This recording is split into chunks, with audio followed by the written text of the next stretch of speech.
A Flourish writer believes in the power of her story, the gospel made alive as a declaration to this generation.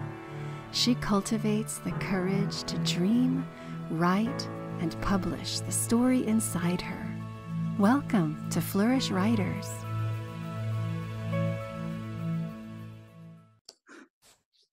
Hi there, Flourish Writers. It is Mindy Kiker, and what a thrill to be here with you today at the FlourishWriters Conference with our special guest, Kaitlyn Bouchillon. Welcome, Kaitlyn. Hi, everyone. I'm so excited to be here. We are delighted to have you. And you are our social media hopped up, super charming, switched on, know how to grease these wheels and make this stuff happen girl, aren't you? That's the goal, isn't it? And you've been a part of a lot of big book launches, ministry initiatives. You've worked with some very high-profile authors, helping them to get the information for their books into the hands of their readers and attract new readers. And so tell us a little bit about yourself and how you help writers. Well, I'm a writer myself, a longtime blogger, back when it was your mom and your best friend reading, and there weren't book deals coming from it. So I've been blogging about 9 years, and I am an author myself and a virtual assistant, which is what you're referring to with social media and book launch management and running launch teams, working with publishing houses, trying to get the word out about books particularly. But when it comes to social media, that's more of a day in, day out. How do we continue to get the message to people who may not have heard of so-and-so, one of my clients, and how do we continue encouraging those who have already found the social media platform of choice? Yeah. Awesome. So in the course of this conversation, we are going to demystify some of those things and hopefully really equip our viewers. You are in the right place if you are wanting to figure out how to tame this social media beast. Yep, and you're not the only one wondering how. Yes.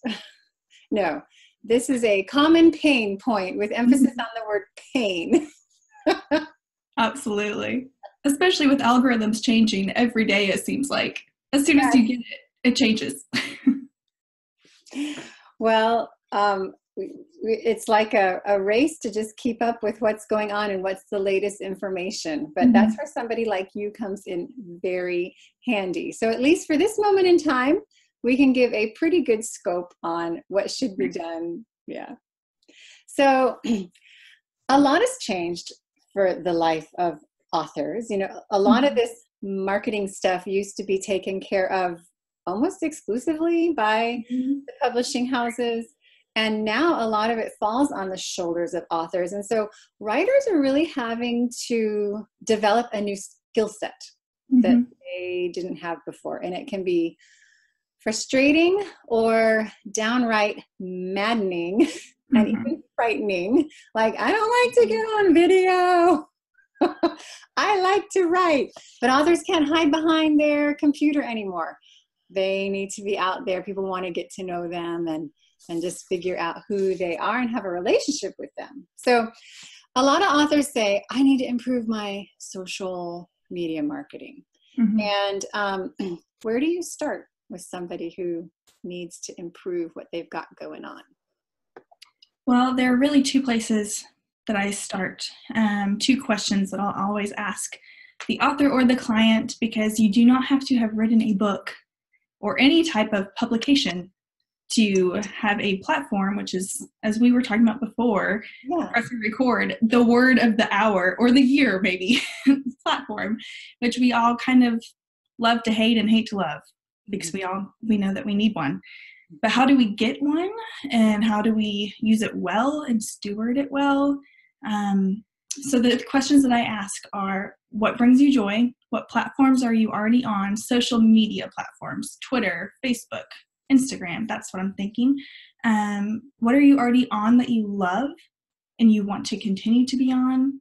And what is draining you And furthermore, before we post a single thing past what you've already got up, where do you want it to go? Because if you don't really have an end goal, if you don't know the person that you're trying to serve, you're just going to kind of throw things into the wind and see if anything makes a difference. And that's almost doing a disservice to the people who are already there. And it's not really going to attract anyone who's going to stick around for the long haul. If you're just like, try this, maybe that, I don't know, do you like this? So before you rush out and post anything, think through, who are you trying to serve here? And is this a place that you as yourself, as an author, as a social media person, as a blogger, as a writer, is this where you want to be? For me personally, I love Instagram. I love Instagram. And I love connecting with people there. Twitter, not so much. It's not for me. But I have friends and I have clients who are like, I am on Twitter all day. I love it. I connect with people there. I have, good conversations with people. I'm like, that's great. That's for you. That's not my lane to run in. So knowing where you're meant to run, but also what's going to bring you joy. Because if it doesn't bring you joy, you're not going to stick around, and your readers won't be served well. Your followers won't be served well if you don't actually want to be there yourself. It's almost like people can sense. Absolutely. Authenticity stands out. Mm-hmm. Yeah. It's like, hi, everybody. Here I am today. I'm going to post this because I need to post something. It's been too long since I posted. Here's a random quote. And we do that. But it's not really serving anyone well. So the whole should, that really dangerous word, should, probably needs to be examined when it comes to social media. Because if you're just doing everything because you should, you don't really have a vision for who you're reaching, the community you're creating, the conversation you're generating, then it's really going to fall flat. Mm-hmm. And I would ask, where are you getting the should from? Who is the one telling you that? Who are you looking at to think, oh, that's what I should be doing? Because it's very important to know, what's going on, to pay attention. But you're not so-and-so, and they're not you. And the people following you may or may not be following person XYZ. Mm-hmm. So knowing who you already have around you, whether it's 10 followers on Facebook or 1,000 on Twitter, whatever the number is actually, I know that it's very important to a publishing house or to an agent or to many possible opportunities. But if you pictured that many people in your living room, that makes a difference. 10 is suddenly a large group of people who want to hear from you. Mm-hmm. They showed up. They say, you have something to say and we want to listen. So it's, for me, I know that numbers are very important and I don't want to minimize that. It's a lot of my job. Mm-hmm. But every number has a name. So how would you treat social media differently if you viewed the number of followers you have as the number of people in your living room who showed up to hear from you? Because I guarantee what you say will change. You won't just throw something at the wall. You'll think, oh, that's Julie. That's Rebecca. That's Samantha. Oh my gosh, that's Lexi. Like, I know what's going on in her life. I know how to encourage her. I can shape my message that I believe I have to encourage this person to meet them exactly where they are through the power of social media. Yeah. I love that. It's a perspective change. It's not changing the numbers. Mm-hmm. Although I do believe that if you treat the numbers as a name, the numbers will grow. Yeah. I do believe that. Yeah. But it is a perspective shift as a social media user and as a writer to view social media in, I believe, a more positive light. That's really helpful. So you talk about sharing authentically and that people can see through that. And it's almost like there are so many messages that bombard all of us all the time. And we kind of become accustomed to sniffing out inauthentic inauthenticity. Somebody who's just trying to sell us something, or trying to maybe be sensationalist to attract attention, but it's like, ooh, it's sort of off-putting. So authors, I think, in the ones that I know, they have a message that they want to share, and it's real, and it's a passion on their heart. You know, it's a genuine, like, I wrote this because I believe that it's going to help people. It's going to bring freedom to their lives. Maybe it's going to make them laugh and be able to see themselves differently, or see the Lord differently, you know, be willing to pray again, or, you know, just whatever it is, like a super genuine, viable, authentic desire that they have to share. And then how do they translate that to social media when it feels like there's a disconnect there? It feels like they almost have to turn that off or leave that behind, but they don't need to, do they? No, not at all. How do they do that? You know, I think that we are almost so turned off from the people who are so much in our faces on social media. Buy this, buy that. I made this for you. Please go get it. I'm all for making something that you believe in. I have a book. I believe in making or writing something that you sell. But don't you get tired when it's just like sell, and that's all you're seeing people talk about? Like, I'm not ready to buy yet, or I'm not even buying into you yet. And so I think that we've seen people who do this and thought to ourselves, I don't want to be that way. Yes. And so we run the clear opposite direction. And then we just don't say anything that has anything to do with a book or a program or a conference. We kind of silence ourselves.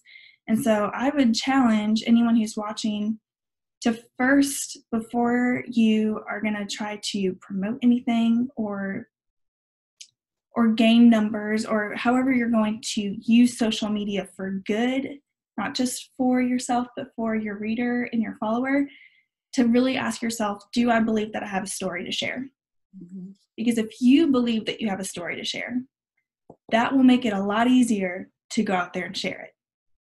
I have so many friends and clients who almost turtle themselves. It's like, okay, but I don't know how to say this. I don't know if I really have anything to say to begin with.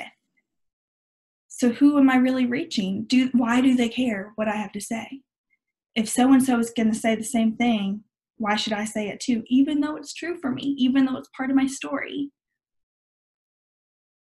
But I'm so positive that no one's story is the exact same. The life that you've lived, the chapters that you've walked through, the pages that you're currently turning as we transition from one thing to another are not the same as mine, and not the same as Susie or Alex or whoever's watching. Everyone has something different to offer. But how do we translate that to social media? Right? We can't translate it if we don't believe that we have it to begin with. So then we go from believing that you have something to offer, you have a story to share, to where do I share it? What platform, what social media place brings me joy? Where are the readers? Who are the people that I'm really reaching for? Because if you don't know your reader, again, you're throwing things at the wall. I'm part of a writing community where the biggest challenge is every single month, who is your reader? Visualize them, print out a piece of paper with a face of your friend and put it behind your computer. Be able to think of the actual person in your real life and write for that person. And they use that example for blogging, for writing, for working on a book proposal. And I completely agree with that. But I think that goes to social media too. Because when I'm writing an Instagram caption, if I'm thinking of my roommate, I write it differently than if I'm thinking for my mom. Yeah. Because they're dealing with different things. Yeah. For your question on promoting and sharing our own work on social media, I will be honest, I don't share about my book very often. To the point that my roommate said a couple of weeks ago, I've noticed that you never introduce yourself as author first. when you meet someone and they say, what do? You always say, I'm a virtual assistant and I'm a writer, but you never say author. So, dang it, you're right. I'm so focused on writing words for other people, for my clients, and I very much believe in my book, and I have no problem talking about it, but it's not what I lead with. And she said, you really don't post on social media that much either. I said, what are you talking about? I talk about it all the time. That's hilarious. All the time. But she's not in all the places. She's not on all the social medias that I'm on. Yeah. And the news feeds move so quickly that we're missing so much. And it hit me. I feel like I'm talking about myself all the time. Even though I know, so my marketing mind knows I'm not talking about my book until I've posted, X number of other things. I don't want to be that person. Yes. At all. And so my instinct is to run the other direction and talk very little about something that I believe very much in, which doesn't make sense. But if I feel that way and I know the importance of marketing, then I know that other people feel that way. And so I've started purposefully mentioning the book more when it makes sense to do so. I'm not just like, here's the book that I wrote, don't forget. No one wants that. That's annoying. But when it makes sense. Yeah. So let me give you an example. This might help. So my roommate and I moved last week.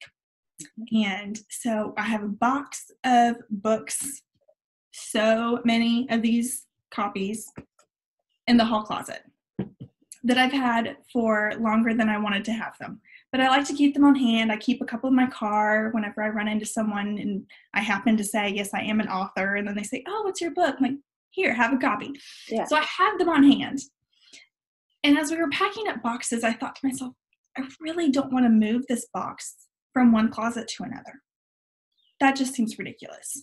And it was fresh on my mind that she had just said, I haven't really seen you talk about your book recently. I said, okay. From a marketing perspective, how can I use this to my advantage? Good. While I'm also offering something to my followers, adding value to social media. What can I do that benefits both? So I posted a picture on Instagram of the box of books. And I said, I've got about 20 books. I don't want to move them. Quite frankly, I'm exhausted from moving. So I was being authentic. I was telling them, this is not a sell. This is just, I'm tired. You want a book? Anybody want a book? I love it. I'll send it to you. I'll send you a print. Here, let me grab one real quick. I have these prints that are inside the book. Pretty. And I said, I've got hundreds left over from when the book launched. I'll send you those too. Anybody want some? And so I did sell them. I don't want it to make it sound to those who are listening like I'm just giving away everything, although I do give away a lot, especially to email subscribers. But on social media, I was like, let's just see. Maybe 10 people, maybe 10. But if nothing else, it gave me an opportunity to talk about my book. Yeah. And I had a box of 20. I had to order a box of 50. Oh, no. And later today, I will be going to the post office again because 70 people said yes. I love 70. that. And I cried. I want you to know I cried. Okay. Because as I'm signing all these copies and sticking a print inside and going to the post office multiple times and giving a copy to the kind woman who's getting all of these through, I just thought to myself, I never would have done this otherwise. Yes. And I felt like, does anyone really want this? I'm talking about it all the time. And there were so many people that were like, I've meant to buy your book and I keep forgetting. One lady said, she commented, I've bookmarked 5 of your posts to come back to that are all related to your book. And I never have ended up buying it. I just keep forgetting. Please send me a copy. So I want to encourage people who are listening. It might take a couple times. Mm-hmm. And you might feel like I do often. I'm just beating a dead horse. I'm saying the same thing over and over again with a new spin on it. Haven't people grown tired of this? They haven't. they're probably missing most of the things that you post. And I don't mean that to sound negative. Right. It could. But if you're posting only once a week, let's say on Instagram, and then twice on Facebook, your Facebook people don't know what you're posting on Instagram. So that's what I'm saying. They might miss something on another place, on another channel. So you might feel like you're saying the same thing, because you are. But they won't feel like it because they haven't heard it from you yet. And people need to hear things a couple times. Mm-hmm. If not, the latest research shows it takes 7 times before they act. And you know that is the same exact number as when you have a child who doesn't like a food. Is it really? Yes. You have to make them taste it 7 times.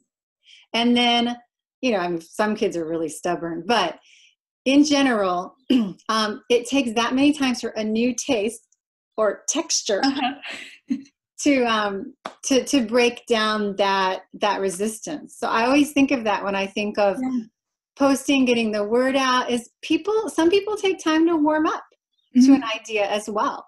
And like that woman who bookmarked or posted, noted 5 times, people just don't take action. Yeah. And life happens and you move on to the next thing. And social media is a very noisy world right now. And I don't think that it's going to get quieter, to be honest with you. So how do we serve the people who are already there and the people who are coming, while remembering we know everything that we're posting, but not everyone who's following sees every single thing.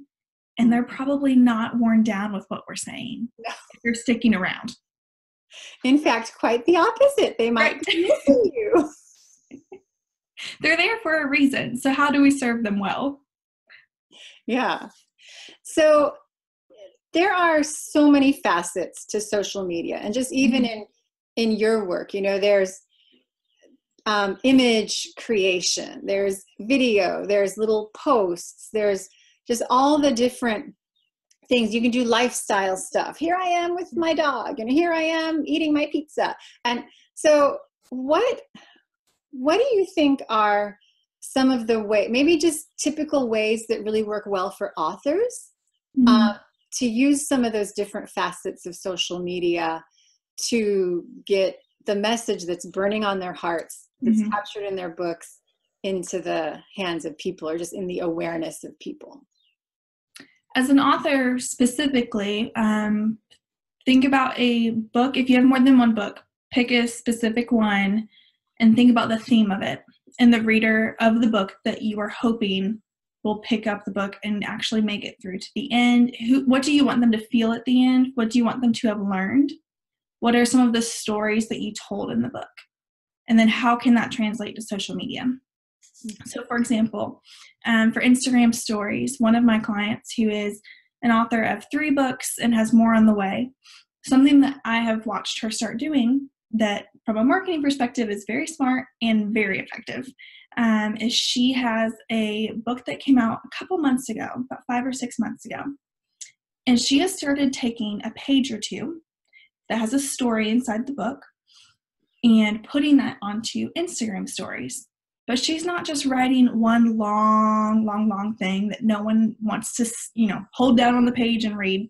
Instead, she's taking lots of little pictures of her life around her home, her desk, the book cover, whatever it may be, with a sentence or 2. And as you keep watching the story, you get the story. But if you stop watching, you're gonna miss the ending. And so of course, as you get into it, you're like, I need to know how this ends. I need the resolution. And then at the end of the whole thing, she'll mention, this is a small piece of my book. Yeah. If this encouraged you, or if this spoke to you, or if you just want more like this, you'll find it in my book. There's a link on my profile, or if you have 10,000 people on Instagram, you can swipe up and get it. The point isn't necessarily to sell the book, although of course that's a hope, but to make people aware of the type of content within the book. Yeah. So that they're interested and they think, oh, that is for me. Oh, I didn't really know that book was written for me, and I just resonated with that story. I definitely want to read that. And what was very interesting, the last time I saw her do this, earlier this week actually, a couple other clients of mine who they're not related in any way. They just happened, I know that they're all my clients, but they don't know that. Right. They saw this Instagram story and they shared it on their own Instagram story and said, if you haven't watched this today, you are missing out. I'm so encouraged. Click over and go watch it. Wow. So that wasn't the goal, again, but she served her followers well. Yes. And they either left encouraged, continued to watch more of her stories in the future, which is also a great thing, went to go buy the book, or they shared her story to their followers. Yikes. There's no losing in that. No. Except for the time that it takes to put it together. Yeah. But the payoff of that is great. And that's just one example. But taking the themes of your book and translating it through, my book hashtag is even if not book. Mm-hmm. If I write any caption, whether it relates to the book or not, specifically, if it ties to the theme of even if not, I'm going to put the hashtag, because if someone clicks on it, they'll learn about my book. Yeah. A hashtag is powerful. It's a small little thing, but it is powerful. I've actually started a hashtag, and I won't say what it is because I want people to here's a challenge, guys. Go start your own hashtag as soon as this is over. Think about it. Don't just start something for the fun of it, but think about what you find yourself writing about over and over and over again. Is there a hashtag that would make sense with that theme, whether it's related to a book or not? Is there a blog post series that you're in the middle of? Is there a way that you view the world in a lens through which you write through that could have its own hashtag? And then start using that when it makes sense on your posts, because people will click it. I have over 300 posts now with that hashtag, and it will most likely be the next book that I write. But it is not a book at this point. So what's fun is when people will click on the hashtag and see all these posts and start using it themselves. There's a couple people who have started joining in with that hashtag because they're viewing the world in the same way. They're writing the same type of thing. And I know that could discourage me. It could discourage all of us. But they have a different story. Yeah. Their entry into what they're sharing is different than mine, which again is me just saying every story matters. Every story matters. Every story matters. Mine too, whether it's in book form or not, even if it's a Facebook caption, it matters. And what you have to say is an offering. It's a gift if you view it as such. Mm-hmm. It goes back to social media. It goes back to platform, and it will build your platform. But I would actually challenge people, if it didn't, would you still share? Mm-hmm. Because if you'll still share, then you do have something to say. Mm-hmm. You believe in it enough to keep on going. People will come. They will. But you have to keep showing up too. Yeah, I think sometimes the sustained, relentless energy that it is sort of off-putting, especially, I don't know if the demographic of writers tends to be a little more on the introverted side of the scale. It lends itself to somebody who's reflective and likes the quiet to ponder and process. And so I think perhaps because of that, and introvert doesn't mean I don't like people and I'm not friendly. It just means I really value and protect my time so that I have that regenerating. I need to regenerate in quiet, not in rah, rah, rah, here we all are having a big party. And so the keep showing up part, I think, can be a little challenging for the introverts. I'm an introvert. I'm going to raise my hand and say I sure am. The last time that I took the Myers-Briggs test, I was actually 51% introvert, 49% extrovert. So I am right on the line. Yeah, I am too. And I think so much of that has to do with what my job is. I have to be promoting and out there as as clients, working for clients. And that does not change the fact that I still recharge by reading a book at night.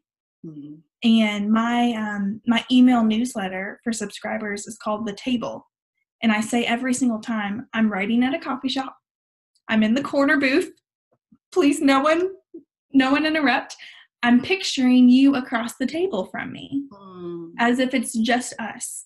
And when I do that, I write very differently because it's to one person, which can translate over to a social media post.